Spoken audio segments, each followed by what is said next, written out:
Hi everyone, today I'm going to speak about stock market. Why stock market? Well, I love stock market. I invest in stock market. Well, yes, it can be a little complicated, but it's more like it's easy to learn and it's harder to master. Now, all of you must have already heard about the stock market, right? You must have heard about the NSE or the BSE. If nothing, you must have at least heard about the term Nifty and Sensex somewhere around in the news. So, what is this stock market exactly, and how does it functions?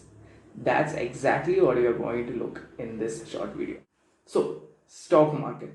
Stock market can be defined as a place or a market where you issue, buy, or sell shares of a company. Alright. Now, these shares are collectively known as a stock. Now, let's dive a little deeper, shall we? Let's take Airtel as an example and let's compare it to pizza. And this pizza costs 200 rupees. And if I had to share it into 8 pieces, each slice will cost me 25 rupees. Right? Now let's come back to Airtel. Well, Airtel's net worth is 234,698,000 crores, and Airtel has 545,055 lakh 57,355 number of shares. Now, if we just divide the net worth divided by number of shares, we will get 430.20, which is exactly the amount the Airtel's share is worth as of October 4th market close date. Now, let's come back to the pizza again. And let's say this pizza has magically grown 50% more. Alright, so the price also has gone 50% up. So the pizza costs now 400 rupees and each slice will cost me 50 rupees. Same with Airtel. See, over the time, the price of the company may go up or down. Let's say I bought a share for today that is at 430.20 rupees, and tomorrow the share of the Airtel might go 440 rupees, and I can sell it tomorrow and I can make a profit of 10 rupees. Now you may rightfully wonder, how are these numbers, how are these prices changing every day? See, it's because of the law of demand, it's because of the demand and supply of the market.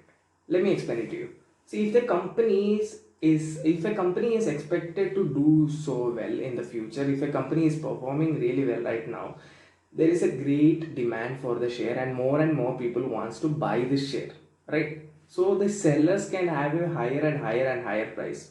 And in the opposite case scenario, where if the company is not expected to do so well and it's not making too much profit, there are less demand for the share and the buyers are very less. The sellers has to decrease their price again and again.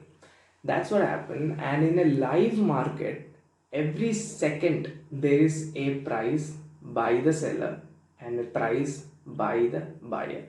When the sellers ask price meets the buyer's bid price, that's when a price of a share is decided, and it changes every second because of the number of buyers and sellers in a live market.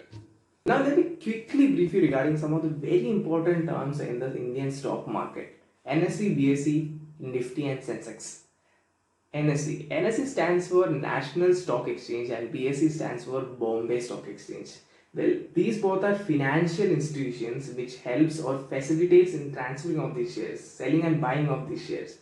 And these two financial institutions are governed by SEBI, which stands for Securities and Exchange Board of India. Now coming to Nifty and Sensex, it's called indexes of the market of those in financial institutions. Let's say Nifty is the weighted average of all the top 50 companies and its share prices listed in the National Stock Exchange, and Sensex is the weighted average of all the top 50 companies, its share prices listed in the Bombay Stock Exchange. And with that, that's it for your video. I hope you had learned something new, and bye bye.